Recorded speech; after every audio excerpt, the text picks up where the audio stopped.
On the show today, we're talking Jacob Allen's feast or famine season so far, a bounce-back win for Bobby Pierce, Nick Hoffman on 3 wheels. Did Stockton get better? And Angell Park Speedway says, you ain't got to go home, but you got to get the hell up out of here. Let's go.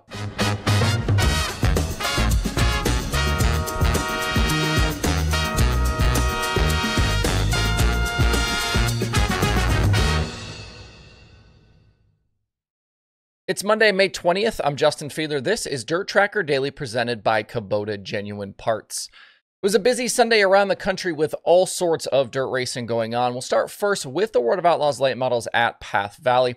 Wild weekend for Chris Madden. Dominates Thursday at Raceway 7, then goes B-Main transfer to the win on Saturday at Marion Center. It was officially 22nd to the victory.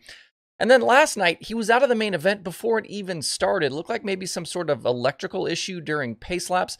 They were checking plug wires in the distributor, but he never made it back out, got credited with a 25th place finish. So all of the progress he'd made in the standings is all lost again, and he's back to 4th, 60 points out. Nick Hoffman led the first couple of circuits before Mason Ziegler took over on lap 3. Ziegler, though, couldn't hold off a charging Bobby Pierce later in the race, with Pierce taking control for good on lap 28 in traffic.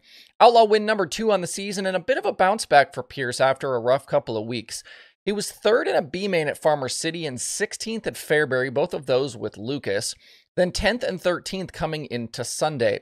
Might be just an odd blip on the schedule for the 32 team. Still plenty of work to do to climb out of that penalty hole, though, with Pierce still 7th in the standings and 112 points back.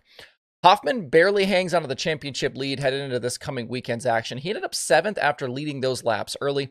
The left front got knocked off the 9 machine somehow, and Hoffman drove most of that feature on effectively 3 wheels. And if you're looking at the screen right now, you can see a picture of Hoffman going down the straightaway with the left front tire turned in. That's not what's supposed to happen when you're going straight.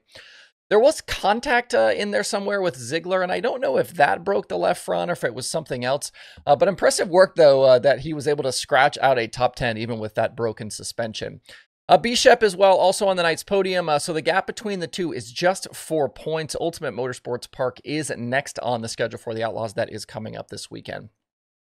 In Missouri, Logan Seavey grabbed USAC midget win number 1 of the season last night at Sweet Springs.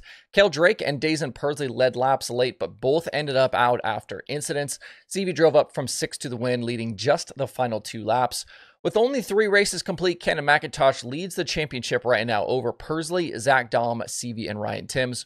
We won't see the USAC midgets again until June 4th at Circle City, which kicks off Indiana Midget Week. It's pretty wild to think that we're not going to see them again until Indiana Midget Week, and we're only 3 races in. This kind of changed schedule with no Florida and all the rainouts has been pretty wild so far. Jacob Allen picked up the Sunday sprint car win at Babs Motor Speedway, leading every lap and topping Corey Eliason and Danny Dietrich. Allen now has 3 wins on the year, 1 with High Limit, 1 with Maverick, and now this BAPS victory. This season has really been feast or famine for the Shark Racing 1A up to this point. The win at Golden Isles, followed by top 4 finishes against High Limit at Texas Motor Speedway and RPM Speedway, had Jacob right near the top of the High Limit standings. But in the 11 races since, Jacob has been out of the top 10 in 10 of those events, including 5 straight runs of 18th or worse currently. He's now fallen outside the top 10 in the championship battle. Hopefully this BAPS win will pump some confidence and some momentum back into that team, because spicy, high-limit Jacob Allen running up front is just better for sprint car racing. For the NARC sprint cars, they were back at Stockton yesterday after track promoter Tony Nassetti took a few weeks to try and smooth out some of the issues there. If you might remember, they reconfigured Stockton into a much smaller track, and there were problems during the first NARC event there a month ago, a couple weeks ago. And that included a rough surface and some safety concerns. Running some concrete wall down the backstretch looks like it's taken the pump house out of play for a crash into turn 3, but the surface was still very cowboy up. Justin Sanders inherited the lead after Billy Aton had problems in turn 2 and also collected second running Tanner Carrick. Sean Becker and Shane Golubic also on the day's podium. I'll say that there's still work to do at Stockton to make this reconfigure work. The NARC sprint cars won't be back to the track until the season finale on November 2nd, so there is time to get a lot of this stuff straightened out. Next up for this 410 series is a June 1st stop at Placerville. Cole Macedo still the NARC championship leader. We had a very strange situation last night at Angell Park Speedway with the IRA sprint cars, and one that I don't know that I have a memory of seeing, at least recently. They had 3 divisions on the card: Legends, Badger Midgets, plus the IRA, and somehow the IRA feature didn't make it to completion. Not because of rain or something crazy like a power outage, but because of the local curfew for the racetrack. With that hard 10 p.m. curfew staring the program in the face, they decided to run the Legends and the Midgets first. By the time the sprint cars were on track, time was running short. Like we also saw at Stockton, the Angell Park surface was cowboy up, and in the first 12 laps of that sprint car race, we had Scotty Thiel spin and collect a few cars, and a red flag for Dave Utek turned over. Obviously, both created delays the night couldn't afford. Then a yellow was thrown on lap 12 when Logan Julian slowed, and while they were circling around and getting lineup set and doing all of those things, they just then sent everyone through the infield back to the trucks, and the night was over.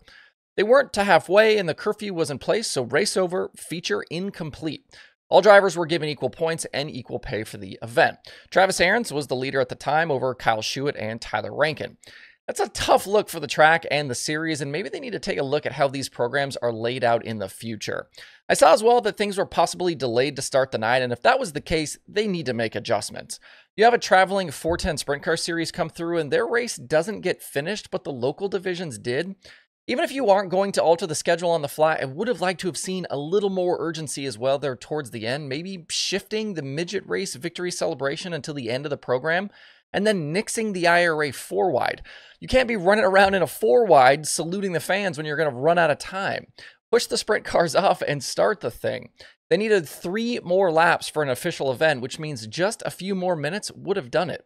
I like the IRA, I like Angell Park Speedway, we've seen some absolute bangers there, and I know sometimes things go sideways with event management, but that kind of an end of the night is hard to explain to folks who bought tickets and those racers who came out to the track. I do feel, though, for the IRA staffers today, having worked for a series on those nights where things just go sideways, you know the social media mentions and the emails are going to be hard to look at for the next 12 or 24 hours, so I feel their pain today. I know how much that sucks. That's it for the Daily Show today. You can find the streaming schedule and all of the latest news over at DIRTRACKR.com. While you're there, sign up for our free email newsletter, The Slider. You can also check out all of the past issues of The Slider and read all sorts of good stuff. Also, if you want to contribute to a future issue of The Slider, you can shoot me an email. You can shoot me a DM. I do pay for submissions. You get your writing in front of a couple thousand fans who now subscribe to that Slider and get those email newsletters all the time. Make sure as well that you subscribe to the channel. We are trying to get upwards towards 40,000 subscribers. You can follow DIRTRACKR as well across social media. We're on TikTok, we're on Instagram, Facebook, Twitter, wherever you are, we are as well. I hope you guys have a great Monday out there. We'll see you right back here tomorrow.